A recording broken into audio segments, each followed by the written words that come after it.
Hey guys, welcome to Saints Game Talk. I'm T Rose, G-Man, Sam Robb. Week 3, we're coming off of a 22-14 loss to the hated Carolina Panthers. Sam, what were some of your negatives? Quarterback play, play calling in some instances. It wasn't all about the quarterback also. You had some receivers, from what I see, from what I interpret from watching the game again in the All-22, where it seemed like there was not the recognition that was needed to give Jameis a target early enough. In other words, there were times when he missed the blitz and didn't notify somebody to give him a hot route. And there were times where it seemed like it was obvious and they just didn't, where he did get a hot route and he didn't take it. Mm-hmm. So I don't know what these things are. And overall, Jameis is not the only problem. There are a lot of problems. I'll talk about that as we go along. But his play isn't consistent enough for us to be able to win throughout. And turnovers penalties hurt us. So it's just, yeah. Speaking of turnovers, Pipe, what's your take on what you observed specifically about the turnovers initially? Well, where do I begin? For turnovers, with 2 interceptions and 1 fumble, Kamara letting the man strip the ball from him. Guess that's a lack of concentration. But I always say the greatest equalizer in pro football, college football, high school is turnovers, because it equalizes the playing field for a team like the Panthers. To me, that's not actually as good as the Saints on paper. And actually, if you look at the stats, the Saints had all the stats to win this game. Right.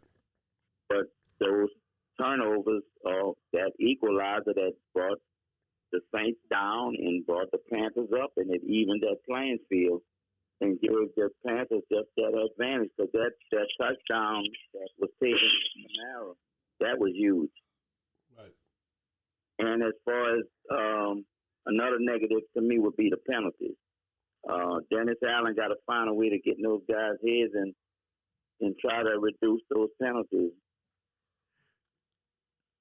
Sam, I'm going to come back to you, and I'm going to come back to you, Pipe, for some more of your negatives. In general, what do you think is going on with this team? You know, we talk about turnovers, we talk about penalties, we talk about quarterback play, we talk about play calling, special teams, all this stuff that you guys are going to elaborate on. But at the core of it, what do you think is going on? Okay. So here's what I really think. For so long, we had one guy back there who you could always count on 95% of the time to make the right decision, do the right thing, and execute properly. That was the quarterback. Okay, so now we have Mike Thomas, who was out all last year, never played with Jameis. Jarvis Landry, new to the system, and of course new to Jameis. And other receivers that are a whole lot less experienced. We have a very talented rookie in Olave, but he inexperienced. And then you have offensive line youth and just not that good a player in some cases. So what I've seen is that they're taking turns messing up kind of deal. Sometimes one of them messes up on play, sometimes multiples. But you don't have that one position you can go to and know that you're going to have someone who is doing the right thing. And so on that one, even if someone else is doing the wrong thing, you also have the ability to make up for it. But him being so steady on that time when everybody does the right thing, it can all work. Because he was always going to be doing the right thing, if you understand what I mean. Now, I know exactly what you mean. Yeah. I realize that's not. You said, look. When you got an alpha like a Brady or a Breeze or any great quarterback, even any great defensive player, they set the Mm-hmm. tone for accountability Mm-hmm. and Right. focus and Right. everything else. Same question, Pike. What do you think? We've got all these. We've got a perfect storm. We got a plethora of things going wrong every week. It's almost like you're trying to stop leaks, like whack-a-mole. In a nutshell, Pike, what do you think's going on with this team? In my opinion, I just think it's that I don't know, the lack of focus. One game is the special teams, the next game is the offense. Well, it's been offense the 3 games. Defense is playing a whole lot better than those other 2 units, but they had some lackadaisical moments too. I mean, we got pre Breeze Payton, and now we're dealing with post Breeze Payton. So, I don't want to see too much of that pre Breeze Payton. I like to see more of that Breeze Payton type mindset. So, we always say that we're gonna know what this team is made of after the 4th game. Well, the 4th game is approaching, and it's coming fast. And there's a whole lot of things that need to be corrected. And it's hard to, if we were in the locker room or we was at practice every day, we could probably get a feel for some things, maybe. Mm-hmm. I've been looking at a lot of articles in the paper and reading and trying to see if I could maybe see something that's glaring, that's glaring, but there's nothing really that's glaring to I'm trying to look at everything with a third eye and listen with a third ear. Mm-hmm. But there's nothing that's obvious right now. It's just a whole lot of things. And that's kind of what I was saying, Gerard. Like, we can, as much as we'd like to, and you see it on game day, all you see is the quarterback. Then you go back and look, say, oh, on this one missed the block. On that one, we had a free blitzer. I'll give you a perfect example of what I was talking about. I believe this was on the drive where they got the field goal was blocked. On 2nd down, they were blitzing the hell out of us. We need to do better on blitz preparation, and Jameis needs to do better in blitz situations. But exactly. on 2nd down, you had Olave do a hot route, a quick 1-2 and in, and he was so open. Yet Jameis was back there in the pocket. The blitz was coming. Alvin was running his route. He was gonna be open, right? But the point that Jameis had to throw the ball was way too soon. And that's why it just went way out over Alvin's head and through the end zone, right? But Olave was open on that quick out. He didn't see him. On the quick in as the hot route. He didn't see him. On the next down, the very next down, you had another blitz. This time Jameis was looking for a hot route, but everybody had their back to him. So that's what I mean. They're taking turns, messing up. Either one of those would have kept that drive going. If he would have done the right thing on the 2nd down, or a receiver would have done the right thing on the 3rd down. And then we end up getting the field goal block. I always talk about low kick like we used to. I thought that kick was a little bit low. But anyway, go ahead. Yeah, and I want to add, too, man, a lot of people don't realize that even though this is a veteran Latin team, most of these guys haven't had a lot of time playing with each other, man. Exactly. Jameis, Jarvis, that's it right Michael Thomas. Yeah. Yep.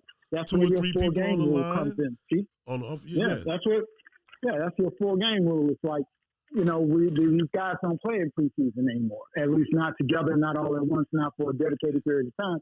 And you convinced me of that in 18, I think it was, or 17. Have you guys noticed all the low-scoring games these first 3 weeks? That's because of the preseason has been short. And don't get me wrong, I don't like preseason. I never did. It's a money-making thing for the owners. Everybody know that. Anybody barely plays, but it hurts the product the first quarter of the season because you got all these up and down games. These games, a blowout game, a close game, and everybody, and especially with the Saints, with all the injuries they had going through camp, Jameson had time with Thomas. Thomas wasn't practicing. You know, going by the news reports, this wasn't practicing this week. That one didn't practice. And then the coaches got to be like, well, we need these guys to go through the whole season. So, we really put them out there. Like, talk. Yeah. And my only pushback on that, okay, we need 4 games to determine, is, everybody pretty much does the same thing. So everyone should be about in the same area. And so that it should work out. But it doesn't, because you need that time together to gel. Exactly. So you can't compare the Saints to Tampa. James played last year. But remember, Brady played through the whole season with those guys. So he's not with his receivers. Just the teams, like, for example, Minnesota. We're going to talk about them later, but he's been playing in that, not exactly that system, but he's been with those players. And that's a big deal when you got those reps. Got you. Sam, I got a question for you. You had Mathau. Am I correct? Mathau is one of your negatives? Matthew. Yeah. So what's going on? What's your issue with Mathau? Okay. I guess it's not really a negative, but and this, I guess, has to do with expectation, right? I just haven't seen him making an impact. I know a lot of people are killing him for missing tackle on that touchdown, and that was bad. It's not something you expect for him to do, to miss tackle, but that took a bad angle, Yeah. And, going 100 miles an hour. Right, exactly. I'm not going to kill him about that. But I'm wondering, I'm not going to call it negative, I'm wondering why I haven't seen more obvious impact. One of the things, and I might be harping a little bit on this, but I go back to the CD Deuce trade. That's hurting us. And I hope, it could be one thing in one brick in the wall that has to do with, okay, you traded a seriously contributing player that we all like on this damn thing. You didn't get anything for him. Now, they all know the league. Now, they also know that if you were going to trade him for basically nothing, a fifth rounder, I guess that's not nothing, but still, if you want to take that little compensation for him, it seems to me like you could have gotten that compensation from anybody in the AFC, or anyone who needed it in the AFC. But they got multiple picks, right? They got 2, but they also gave up a 7. Okay. They got a 5. They got a 5 and I think a 7, Gerard. I'm not sure. And they gave up CD Deuce and a 7. So it was really, maybe they gave up CD and a 6 and they got a 5 and a 7. It was not good at all. And so I'm just saying that, guys like Cam Jordan, now he might not talk about it because he's a leader, but inside of him and everybody else know, man, if you were going to trade this guy, if you want to get him off our team, you could have at least got him out of the conference because you didn't get that proper compensation. And so do you guys know what you're talking about? Do you guys know what you're doing? I mean, what the thought that I think starts rattling around in the hair. I'm just saying that was bad. That was one thing. And then we got, And look, it might have been to set an example. Under this new regime, from the little I heard. Right, but inside the conference, No, I get what you're saying. But that's what I'm talking about. That's the example. Like, normally you don't make, like you said, especially a team that you might be competing with for, for one of those last playoff spots, right?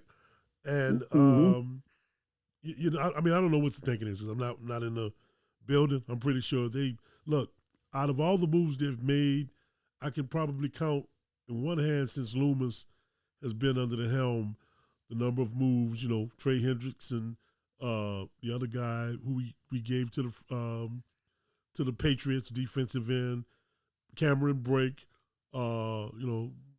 maybe 7 at the most in 16 years, moves. Now I want to move something, Pipe.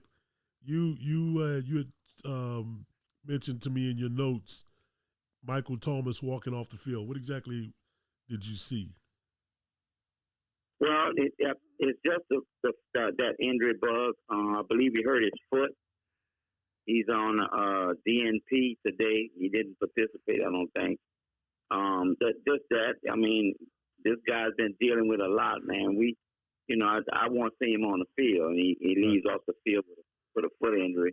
Right. And then I'll put Landry in there too, and he hurt his ankle. But thank God that they're not injuries they're gonna miss a whole lot of time. I believe at least maybe Landry probably will be back this week. I don't know about Gotcha. And Pike, Thomas, but, hopefully that's the case. While I got you on this subject, also you going back to special teams, you had an issue with the onside kick. What was your deal with the onside kick? Yeah, at that time of the game, in my thinking, it's a field position game. I believe the Saints were down by 8. You had a timeout at the 2-minute warning. I would have kicked the ball away. I'd have made them have to play the whole, they have to do something and try to get that ball back with field position.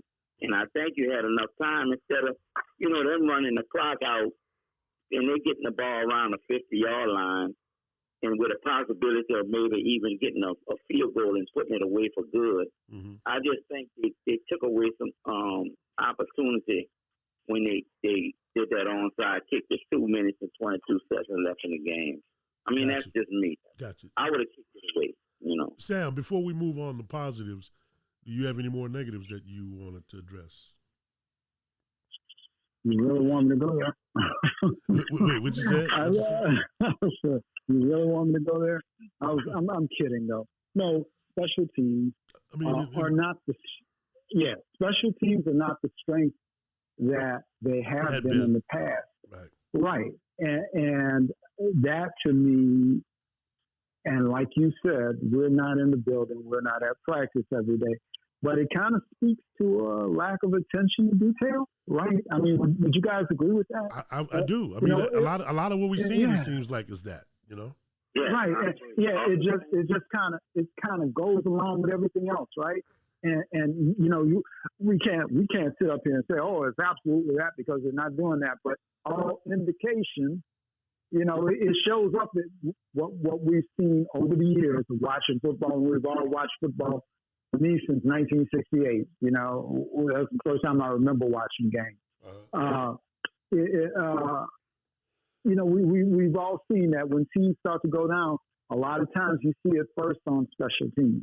Right. And because that's what makes the difference between a mediocre and a great team is that attention to detail and those special teams. I mean, these games are almost always close within one score, and you cannot afford to let that go. So absolutely. I'm disappointed in our special teams so far.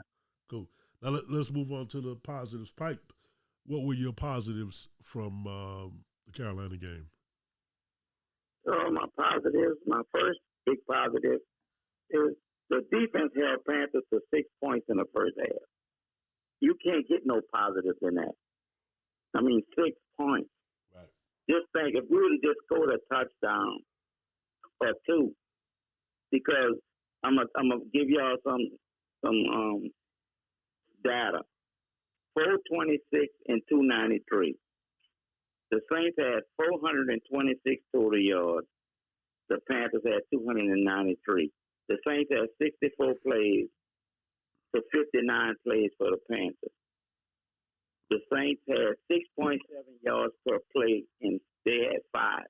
Everything indicated to a win, but those turnovers did it. But another positive I had was the play of Traquan Smith. Mm-hmm. And to me, I think that was probably his best game as a Saint. Okay. Oh man, I so agree with you. I so agree with you on that. I was going to say that. Beautiful observation. Yep. Yeah.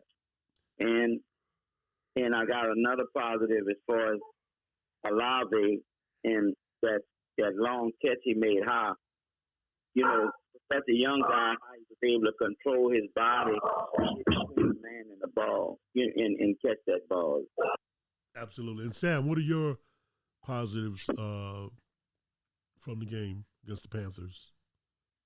My main positive here is I definitely do not see a personnel deficiency other than on offense at tight end, in my opinion. What I see is even Jameis definitely has some weaknesses at quarterback that I wasn't aware of until this year. But this can still be positive. What I see is they're just not together. They're taking turns messing up. They're not consistent enough. They're not focused on details. Jameis recognizing the blitz and doing the right things with the ball. Even the receivers not doing the right thing when they see it. Now Sam, you know we're all talking about the positives right now, right? Yes. Well, what I'm saying is that we could have easily won these 3 games. We could have easily lost them as well. But we still have this is not a lost cause. That's my positive. Not at all. Exactly. From what I've seen, they can do what they need to do. They actually have done it. They just haven't executed at times, and then other times they made mistakes. And as Gerard pointed out, too many penalties, too many turnovers, especially. And look, you think about that. We feel pretty bad about this thing. Hey, look, Alvin doesn't fumble, and Jameis hits one of those passes or picks up on one of those. This is a totally different game. Okay, totally different game. And not only that, both of those interceptions weren't his. One was a Hail Mary at the end of the game, and the other one was a tip ball. Am I correct? Right. Yeah, you're right. And although that's a lot, 5 interceptions in 2 games, I'm looking at it. The first one in the game before, where it was a deep ball to Olave, and Olave looked like he kind of got bullied by the safety. If he'd have come back, he'd either gotten interference or caught the ball. He just couldn't get himself back. I guess he was leaning too far forward. Has gone back a little bit. But that wasn't the thing that concerned me about it. It was the ability to run offense. I'm not worried about the interceptions. He's making mistakes, but I think he's got that under control. Yeah, but the decision making, that's what's got you concerned. Yes. A lack thereof. Cool. So right. Let's move on this week to London. Minnesota's Minnesota's Minnesota, but I got a feeling I think we're gonna beat them. What do you guys take on this game, Pike? Well, right now the Vikings are 2-1. They're playing much better than I thought they would be playing. But I'll say this: the Saints' offense at this time is better than their defense, and the Saints should be able to move the ball on the Vikings defense, who is giving up an average of 6 yards a carry, and they also have given up 827 passing yards over the last 3 games. And as far as the Saints' defense, they're currently better than the Vikings' offense because the Vikings' third down conversion is 10 out of 34, 29%. The Saints has to continue that average to pull out this win. The biggest intangibles, again, and we're going to bring it up, is the turnovers and the penalties. If the Saints could be a plus in turnovers as opposed to a minus, and they could reduce the penalties, I feel like I think this should be the game that we get going. Sam, what's your take? I believe that this is a good matchup for us. I think it's going to be difficult, and I think that the game is going to turn on how well we rush the passer. Kirk Cousins is a stationary target. We should be able to get more pressure on him, get him off his spot, and upset him and take him out of his game. If we let him sit there and step and deliver to Adam Thielen and there's other receivers out there, this is going to be a problem. Yeah, and they have a big problem for us. Right, exactly. But I think that this game will turn on how well we are able to rush the passer. Those receivers are too good. And I went to Thielen as the second best because that's a scary thought. And you still got Justin Jefferson out there. So yeah, we've got to rush the passer. We've got to make him uncomfortable and make him have a bad day. If you let him get comfortable, it's going to be a problem for us. Absolutely. Okay, moving on to Did You Notice? Sam, what was your Did You Notice? I'm going to defer to Gerard on the Did You Notice. I knew you was because I booby trapped you. He's got a good one. Yeah. Right. Because look, normally I would just go with G, but I was like, I'm going to catch you sleeping. Yeah. Sam, like you in class. Sam, would you like to answer number 4? I'll take the 0. I want to finish this dream. right. So Pipe, what was your Did You Notice? Did you guys notice that the Panthers cornerback, J.C. Horn, the son of Joe Horn, an ex-OG Saints receiver, did not allow a catch? He was targeted twice and made the game-stealing interception. I didn't know that. I knew that he made that. As a matter of fact, that was his first NFL interception in the regular season, but I didn't realize. Who was he covering? Who was he? I think that was a tip ball he got, I believe, huh? Was that the tip? I don't remember. I think it was the last. Wasn't his? I think his was the last one. I think. Yeah, I'm not. Yeah, I'm not sure who he was covering, but I found that kind of ironic. I guess Joe Horn was snicking when he saw that. Right. That's a great Did You Notice? Hey guys, I'm so excited for Saints OG. We have a legend, a Louisiana sports legend, and in my opinion, a Hollywood legend, Mr. Harold Sylvester. How you doing, H? Hey, man. How you doing, T? I'm blessed, man. First of all, thank you for taking time out of your busy schedule. I know we got a 3-hour difference. You're on the West Coast, I'm on the East Coast, so thank you for allowing us to do this. So let me ask you a question, man. You know, our podcast is Saints-centered. So before New Orleans had a team, I think the team was awarded in 67, and they started playing in 68. Did you pull for another pro football team? Not really, man. I'd only gone to, up to that time, one pro football game in my lifetime. And the only thing I remember was Detroit, and Night Train Lane. Yeah. At this game. And I actually went to this game, in the old Tulane Stadium. And actually had great seats. Was that one of those preseason games that they did in the city before the Saints? That's exactly right. Okay. I think trying to get the city primed up. To see if pro sports was going to work for one. Right. I was at one of those games, right? And it was my first plug-in, into the NFL. Right. In the reality of how much faster the game was. Wow. In college or high school. And let me back it up, man, because I didn't give you props to, I'm just taking it for granted. Everybody knows who you are. Harold was the first African-American scholarship athlete to get a scholarship to play at Tulane University. And what year was that, Harold? 1967. Coming out of St. Augustine High School, half of my alma mater, I went there for 2 years, and you ended up writing and producing a TNT film called Passing Glory about a game that the all-black St. Augustine Purple Knights team played the all-white Jesuit Blue Jays in a basketball game that was away from crowds.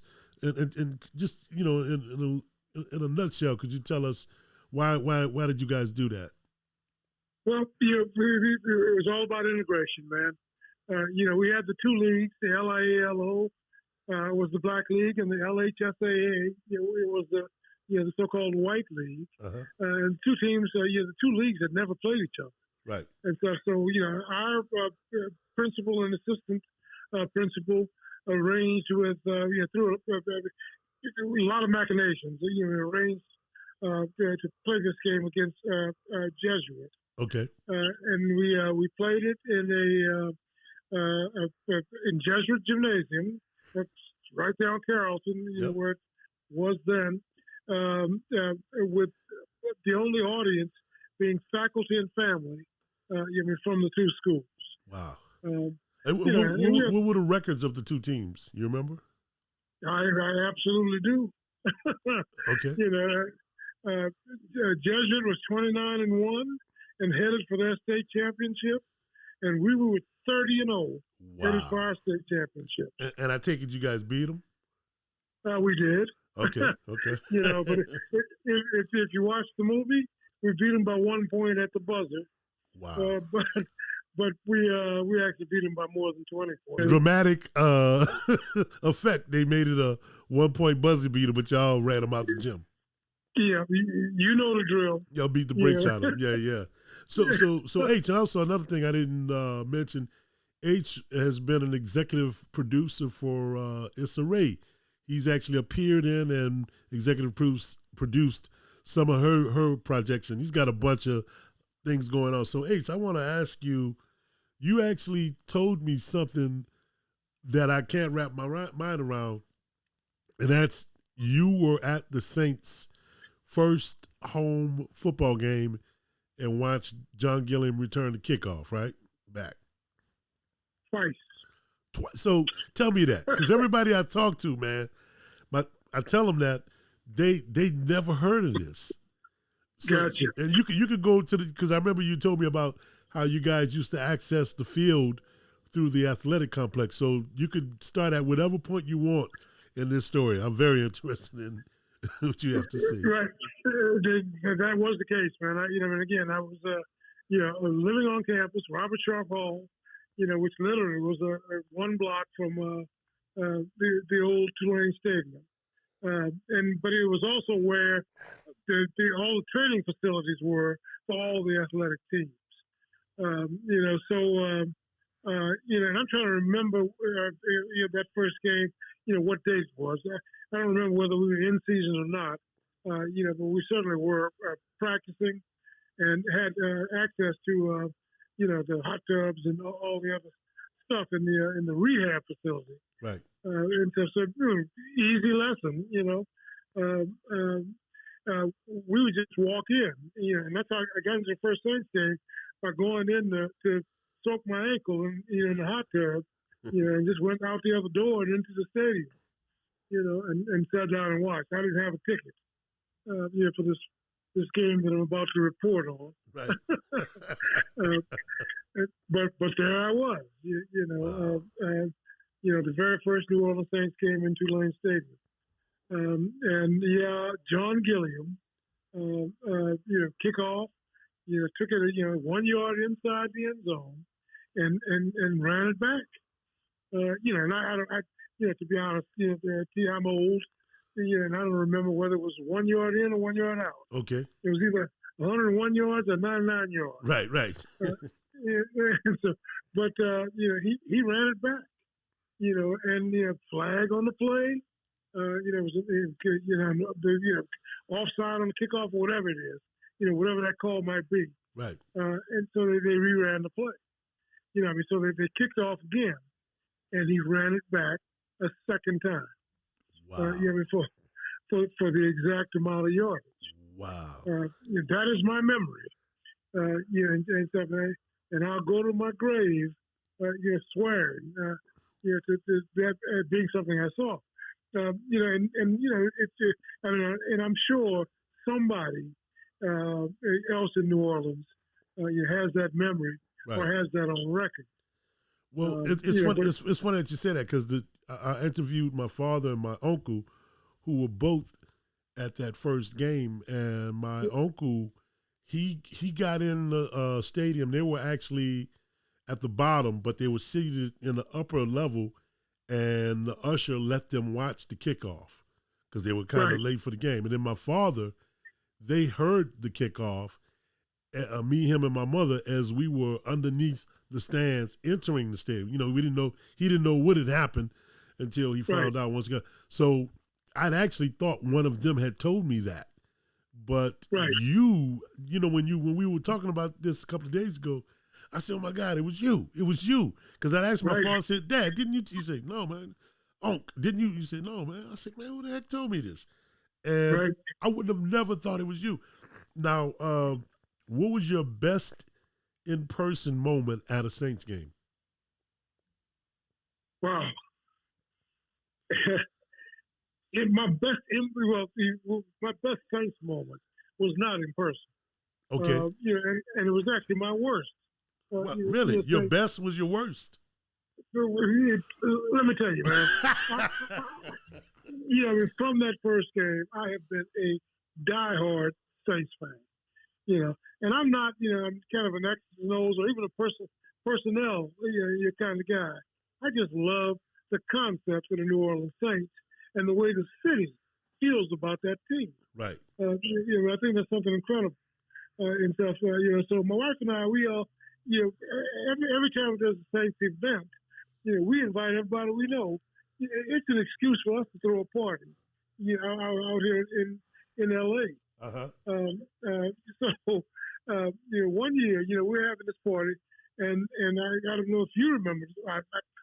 Let me stop. I know you remember this game. Saints need to win this game, to make it to the playoffs. Was this like in the early '80s or the late '70s? You got me there. But it was the game against Oakland. Okay. With their legendary quarterback. Oh, Stabler. Yeah, we talked about that. Yeah. Kenny Stabler. Right. Exactly. Yes, it was that game. So I invited all of my friends, all of my actor friends, all my Hollywood friends, and we had a big house party. For that game. And here's my memory, is that Saints had a good lead at halftime. 35-14 or something like that. Right. So I was having a wonderful party. And then Kenny Stabler comes back, and starts cutting up. Right. And bottom line is, a wonderful day in my Saints memory turned into a tragedy. Again, as they lost that game. Wow. And I've got a buddy. I don't know if you know Earl Billings. Yeah, I do know Earl. Right. Not personally, but I know him from the Aflac commercials and dozens of movies and stuff. Yeah. Earl's old friends, man. Of course, he was here at that party, and then he subsequently did a golf tournament. Again with Kenny Stabler. And here's the story that Earl tells. And I'm gonna say this out loud, man. And so he said, Kenny Stabler said to him, he had a bad first half because he didn't wake up until the halftime. Right. He probably went on Bourbon Street the night before. Whatever it was, I didn't get that much detail, but whatever revival ceremony they had in that locker room, worked on him. H, and he came back. I want to share something with you. I'm sorry, I didn't mean to cut you off. No problem. One of the best moments I had, not in person, for a Saints game was at your house. Really? You hosted the Super Bowl party the year the Saints went to the Super Bowl. Right. Yes, I did. And me and my writing partner, CL, we attended this thing. I got you. And at the time, we weren't speaking to each other. We hadn't spoken to each other since November. Wow. We just got, it was just something silly, man. I'm going to tell you what it was about. The Saints, Saints were getting on this little drive. I think they won 13 games in a row or something like that. Right. And so, by November when they got about 9, 10, whatever wins, I said, say, man, you need to write a Saints song. Because I got a feeling they're going to go to the Super Bowl. He said, man, they already got a bunch of Saints. What are we going to write another Saints song for? And I went off on him, mate. I was like, wow. It was the kind of go off that you normally do with a creative partner. Right. I didn't curse at him or whatever. And then he called and left. He must have thought it sunk in. It must have because maybe hours later he called and left some vile messages for me. So we didn't speak from November when this happened until we must have texted each other. Hey man, were you watching the game? I'm going behind. Me too. So we met at the North Hollywood train station. Had a drink, had a beer at some bar, and then caught the train in the bus to your house. Wow, and that's amazing. But I'm not finished. So the big house, you had people watching the game, and they were just there for the party. They weren't even Saints fans. But when you go into the other house that you got in the backyard, the party house or the guest house, that's where all the hardcore Saints fans were.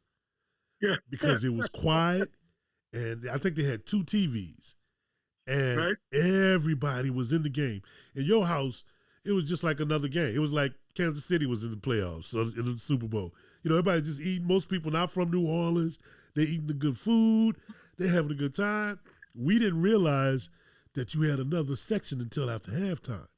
Right. And that's where we went, and that's where we stayed. And we watched Tracy Porter catch that ball and take that touchdown, and me and CL just looked. Everybody else was screaming and hollering. We just looked at each other in disbelief. And that was the beginning of us,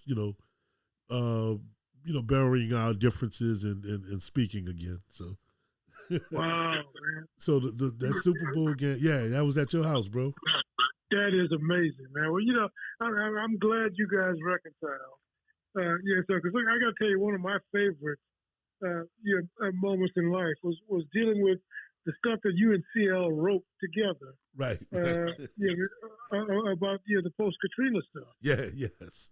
That is some brilliant writing, man. And look, when we get off air, when I call you again on a personal tip, I'm gonna give you some updates on that too. That'd be beautiful. Yeah, because that needs to happen. Again, still, it was some great stuff. Absolutely. And H, I got a quick question, man. How did you get into acting after playing basketball? Again, at the same time, and I'll tell you, you might think I'm making this up, but I'm probably not. Think about the life, of the only black basketball player on the team in New Orleans. Right. That's the singular reality, man. I'm watching, Bobby Beesan and all those guys, Tyrone Marino, over at Loyola, and stuff, who had, again, each other. Right. And so, again, as black folks, my kinship was not in that locker room. I did make a lot of even lifelong friends. Right. But the whole Tulane basketball experience, particularly then, since there were only 2 blacks, myself and Perry Wallace at Vanderbilt were the only 2 black basketball players in the entire Southeastern Conference. Wow. What year was your freshman year at Tulane? 67. Okay. Okay. And again, I say in the Southeastern Conference, kind of a misnomer. Tulane was in the Southeastern Conference when I signed. But as a player, I never played officially in the Southeastern. Because then that's when Tulane got out of the SEC? Tulane pulled out. Yeah.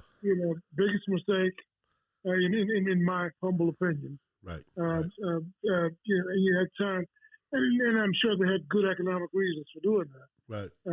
But wouldn't it be wonderful to be in there now? Yeah. That's my personal feeling. Wow. But bottom line is I go over to the theater department, and so if I started off as a psych major, and started investigating. Had a class called psychodrama, and went over to the theater department to see what the drama part of this whole equation was, and I got talked into doing a play, over there because once again segregation, has its pluses and minuses. Mm-hmm. And plus was they were doing a play. They had never had a black actor in a play. Wow. At Tulane. Again, period. And they were doing a play called The Balcony. It was Jean Genet's, The Balcony. And I got talked into doing, a role in that play, a lead role, as a matter of fact. Right. And I went in and I did it. But here became my reality, man. I'm in a different kind of locker room now, with all these fine women. Exactly. and I'll be honest, it had an effect. Oh, trust me. And I said, this is something I can maybe do. I could name probably 5 legendary actors who just happened to be passing by an acting class, saw all those girls in there, and decided to get into acting. One of them was Clarence Williams III, Denzel Washington. Okay. And what's my man name? Man, he's a legend. The Godfather. Why can't Marlon Brando. Brando. Yep. Amongst others, Right. Oh, well, I can believe it, and I can believe that of Clarence. Yeah. Clarence and I became buddies. And on another occasion, I'll give you some Clarence Williams stories. I will too, man. I was his assistant on a movie that we shot in New Orleans in 1999. I got some classic Clarence stories. Beautiful. And look, for full disclosure, man, I just want to say that Harold and my uncle knew each other from their theater days from like 40 years ago. And my uncle Julian, we know him as Uncle Leroy. Everybody in the theater knew him as Uncle Julian. He'd always told me about Harold, and he'd always told Harold about me. And then I met you officially through CL, and you became our mentor along with several of our other creative friends, actors, writers, directors, and producers. You also were their mentors, and we were your proteges. So, and that's a relationship that we still have to this day, man. So, I'm highly appreciative of that. Yeah, and I appreciate you as well, man. It's been a great relationship, because you guys are so full of talent. And what I'm happy about is that you've had an opportunity to realize your talent. Appreciate that. I just get such a thrill, whenever I see you on anything on TV. And it's crazy because a lot of it came from you. Well, that's good to hear, Terrence. Yeah, and what I mean by that is that anybody who was aspiring to be an actor from New Orleans, the first thing they tell you is find somebody who's doing what you do. Who's the closest person to you? And it was first you. Actually, I think the first person I came aware of was Garrett Morris, who's a good friend of yours.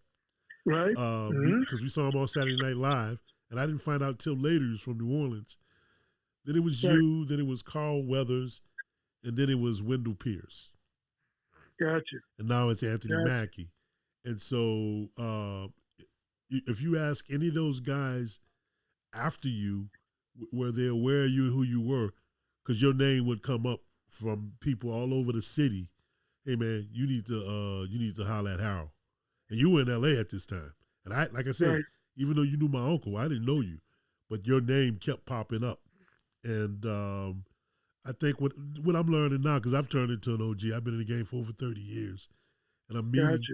Look, I met a guy, and he's a mutual friend of another friend, and I thought I met him through that. And this guy's about 10 years under me, and he told me one day, he said, T, I wanted to. Now this guy's a very successful businessman in the IT field, and he said, T, I wanted to be like you. I said, what do you mean? He said, I was in school at Gentilly Terrace, and you came and did a performance at my school, and then I started following you in the papers, telling my mom to bring me to your plays. I never knew this, H. Wow. I didn't know. I had known the guy for about 20 years, and I thought that I met him through, my mutual friend. He said, no, man, I've been following your career. So there's a lot of people out there, you may not know them, they may not can reach out and touch, but they're watching you, and they're doing. And those that are diligent doing their homework, they know who's from their hometown and who's doing big things. You know what I'm saying?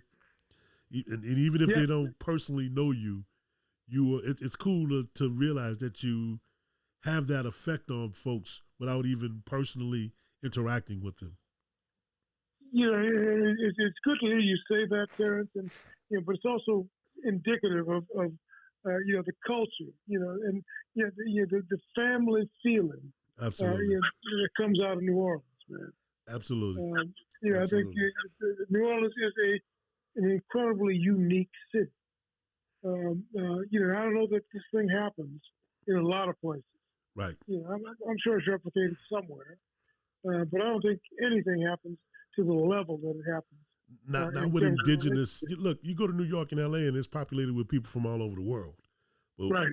But pre-Katrina, if you came to New Orleans, 75, 85, 90% of these people, the artists I'm talking about, were homegrown. Right. H, That's exactly right. Man, I really appreciate that. I know you got stuff to do.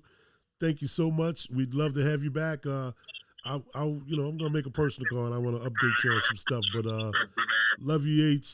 Thank you for coming on and being our Saints OG of the week. Back at you, man. And let me tell you, I loved you as the devil. As the devil? In that Matt Martinez piece. Yeah. That's a long time ago. Your skill level was extremely high even then. You know what? That was my first speaking role, man.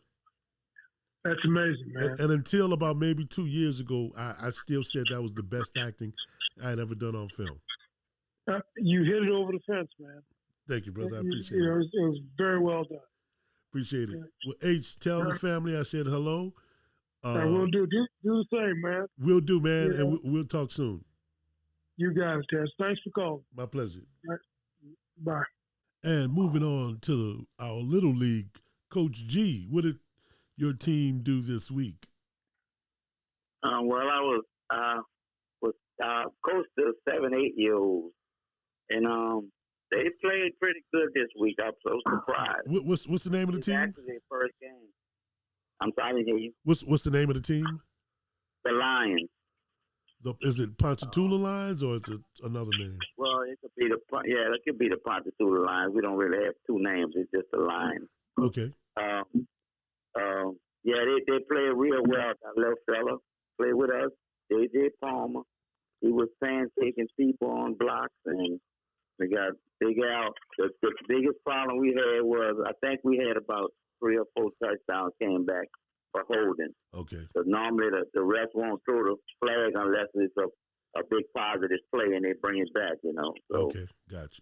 But I think we pulled there I believe it was 20-0 this week. But at that age, are they getting back on the field? Because I get on the field with the kids. So okay, let me ask you a question, Pipe. I didn't mean to cut you off, but at that age, are you guys putting the ball in the air, or are you just mostly running it? No, we throw the ball.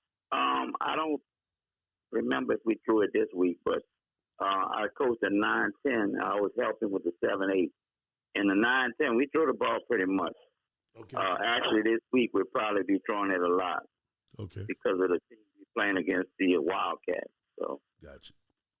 All right, guys. So we'll be back next week after the Saints go to London, England to battle the Minnesota Vikings. I'm T. Rose for G-Man.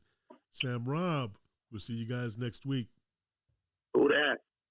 Who that?